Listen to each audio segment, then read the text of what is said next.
So a lot of people complain they're getting cramps like when they're sleeping or during the day or whatever. What's the best way to overcome this? Yeah, I mean, the common thing is that people say, "Oh, your electrolytes, your electrolytes, your electrolytes." There's no real reason why you should have your electrolytes really unbalanced when you're on a carnivore diet, as opposed to a normal diet, and certainly as opposed to a normal diet. Because you really are getting everything that you need, and you should not have to supplement. You might be in a particular situation where maybe you do, but that's quite uncommon. And maybe when you're transitioning, possibly you could your bodies are sort of figuring things out, maybe. But these are theoreticals. Quite often, people will take a lot of electrolytes. They'll take the magnesium and potassium and things like that. When we see people in the hospital with potassium issues, low potassium, we really don't see them having a lot of cramps. They have heart arrhythmias. That's the issue with potassium, like it messes with your heart. Magnesium, sure, actually, when people actually do get, cramps in the hospital, that's something we do look for. Like, okay, what's their magnesium? What's their calcium? Because those things, when they're too low, they can actually, cause cramping.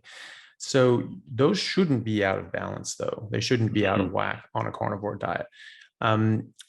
But you can experiment with that. But what a lot of people find is that they'll take a lot of electrolytes, they'll up their salt, they'll do all this sort of things. They'll ask me, I'm taking all these electrolytes, I'm taking magnesium, I'm taking calcium, I'm taking potassium, I'm doing all this salt, putting salt in water, drinking ocean water and all these sorts of things. And I was like, I'm still getting cramps. It's just like most commonly cramps are from dehydration.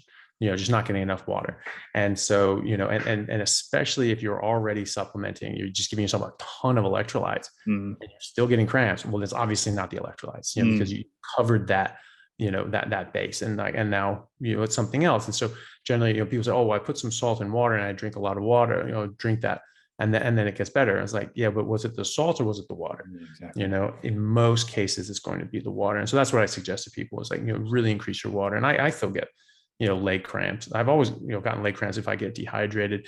I'm playing a game, I don't get enough water, and I'm just running around, high physical exertion. And then that night, I'm just waking up and just screaming cramps. And I drink a bunch of water and they go away. Now I'll get that. I go to the hospital and I'm there for 16 hours. I don't drink water at all. And I, get home and, I don't get enough. And then I feel foot cramps, leg cramps, and things like that. Drinking enough water gets rid of that. I don't take any electrolytes or anything like that. Some people may need to, like if you have a legitimate sort of depletion, people that drink a lot of coffee, what is that going to do? That's going to sap you magnesium and it's going to dehydrate you. Two big points in cramping. So these people may get a lot of cramps. Maybe they do need to take some magnesium in that case. But they also need the water, and really what they need to do is stop cut drinking out the caffeine and the coffee. So that's the big one is really, if you're getting those leg cramps, electrolytes maybe, but really, remember water, because that's a major one. Yeah, for sure. A lot of people will say, oh, my potassium, my calcium, or my magnesium are low. And then we will sort of come back and we'll say, well, do you have any symptoms? No, I feel fantastic. And then I'm kind of thinking, well, are they really low, or are they kind of low to some sort of standard measurement that doctors have, and you've done a blood test and you think they're low? Like, for example, with potassium, is it actually common to have low potassium, or is that an issue? Well, we'll see in the hospital sometimes, it crops up, but, and a lot of medications can screw with your potassium or your sodium. Sodium has a lot to do with hydration as well. You can overhydrate, and if you're, sensitive to these sorts of things, you can sort of deplete some of your sodium, but you really have to work at it. You really have to work at it. Yeah. And drinking water is safe, right?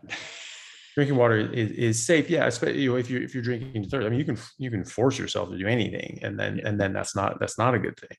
And eventually drinking water will kill you. They've done studies in this back when it was ethically possible to do that. You just put a hose down, rabbits' throats and just fill them up with water, and they just see how much water it takes before their cells actually start to go into dysfunction and go into organ failure because they have so much water in their body. And so you extrapolate that out to an animal our size, and it's about 50 gallons. Okay. So I don't know of anybody who's going to be doing that anytime soon.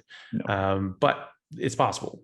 and but if you're drinking to thirst and you're not forcing yourself or anything like that, but it's just the water you're drinking is like, yeah, this is good, this is refreshing, you should be fine. You shouldn't have any issues with that.